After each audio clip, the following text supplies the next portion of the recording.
সংসদের প্রথম অধিবেশনে এই মুহূর্তে বক্তব্য রাখবেন মাননীয় সংসদ সদস্য আব্দুল্লাহ আল মামুন। আপনার সময় 2 মিনিট। ধন্যবাদ মাননীয় স্পিকার। আমাকে অত্যন্ত দুঃখের সহিত বলতে হচ্ছে যে 1971 সালে 30 লক্ষ শহীদের রক্তের বিনিময়ে অর্জিত সোনার বাংলাদেশ আজ ভালো নেই। মাননীয় স্পিকার, এখন শুধু চারদিকে খুন খারাপি, সন্ত্রাসী, চাঁদাবাজি, লুটপাট ও ধর্ষণের খবর শোনা যায়। গত 48 ঘন্টায় সারা দেশে 12টি হত্যাকাণ্ড ঘটেছে। গাজীপুরে 5 জনকে গলা কেটে নির্মমভাবে হত্যা করা হয়েছে। সীমান্তে বিএসএফ এর গুলিতে 2 যুবক নিহত হয়েছে। চুয়াডাঙ্গায় কৃষককে পিটিয়ে হত্যা, খুলনায় যুবককে পিটিয়ে হত্যা, রাঙামাটিতে ইউপিডিএফ সদস্যকে গুলি করে হত্যা করা হয়েছে। চুরির অপবাদে খুঁটিতে বেঁধে নির্যাতন করে কিশোরী আত্মহত্যা করেছে। শেরপুরে 11 বছরের কিশোরীকে ধর্ষণ করে তাকে হত্যা করা হয়েছে। মাননীয় স্পিকার, আমরা এমন এক দেশে বাস করি যেখানে ধর্ষকের পক্ষে উকিল পাওয়া যায়, আর রায় হলেও তা কার্যকর হওয়ার পূর্বেই আসামি জামিন পেয়ে যায়। মাননীয় স্পিকার, আমি আরো স্পষ্ট করে বলতে চাই, ফেনীতে কিশোরীকে ধর্ষণের দায়ে মসজিদের ইমামকে গ্রেফতার করা হলো। ডিএনএ টেস্ট করে জানা গেল সেই কিশোরীকে ধর্ষণ করেছে তার আপন বড় ভাই।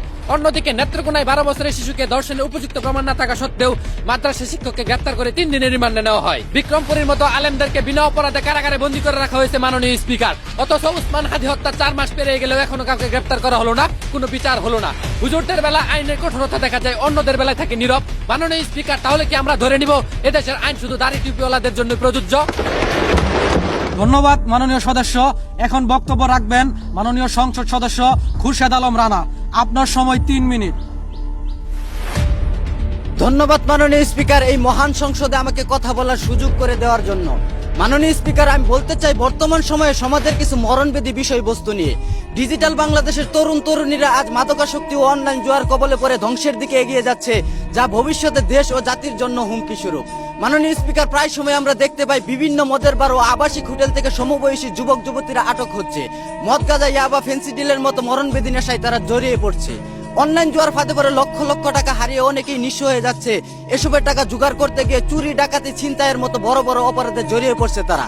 মাননীয় স্পিকার, একটা সময় ছিল যখন আমরা ভোরবেলা ঘুম থেকে উঠে মক্তবে যেতাম, সেখান থেকে এসে স্কুল শেষ করে বিকালে খেলাধুলা করে সন্ধ্যার আগেই বাসায় ফিরতাম। আর এখনকার সময় ছেলে মেয়েদের ঘুম ভাগে সকাল 10টায়, সন্ধ্যা হলেই বাইরে চলে যায় আড্ডা দিতে, বাড়ি ফিরে রাত 2টা 3টায়। মাননীয় স্পিকার, এসব রুখতে হলে পারিবারিক সচেতনতার পাশাপাশি ধর্মীয় শিক্ষার প্রতি গুরুত্ব দেওয়া আমাদের খুব জরুরি। মাননীয় স্পিকার, আমি আরো বলতে চাই, বর্তমানে শিক্ষা প্রতিষ্ঠানে রাজনীতি থাকায় ছাত্রছাত্রীরা পড়াশোনা বাদ দিয়ে নেতাদের পিছনে ছোটাছুটি করছে। পরিবার ও নিজের ক্যারিয়ারের কথা চিন্তা না করে রাজনৈতিক ভবিষ্যৎ করতে নেতাদের গাড়ির পিছনে ছুটছে তারা। কিন্তু দিন শেষে দেখা যাচ্ছে নেতার ছেলে নেতাই হচ্ছে, আর কর্মীরা সারা জীবন কর্মী থেকে যাচ্ছে। এমন বৈষম্য আমরা আর দেখতে চাই না মাননীয় স্পিকার। মাননীয় স্পিকার, আমি আরেকটি বিষয় এই মহান সংসদে তুলে ধরতে চাই, তা হলো দেশের হলুদ সাংবাদিকদের কথা। তিলকে তাল বানিয়ে নিউজ করা এখন তাদের নিত্যদিনের কাজ হয়ে দাঁড়িয়েছে। মাননীয় স্পিকার, গুরুত্বপূর্ণ বিষয় রেখে পরিমণির কয়টা বাচ্চা হলো, কার কয়টা বিয়ে হলো, কে কার বাসায় আঙ্গুল দিল, এসব নিউজ করে রাষ্ট্র ক্ষমতায় যারা থাকে তাদের গুণগান গাইতে ব্যস্ত থাকে তারা। মাননীয় স্পিকার, আমি আপনার মাধ্যমে দেশের সকল সাংবাদিক ভাইদের বলতে চাই, দেশ ও জাতির কল্যাণের জন্য তারা নিরপেক্ষভাবে কাজ করে। ধন্যবাদ মাননীয় স্পিকার।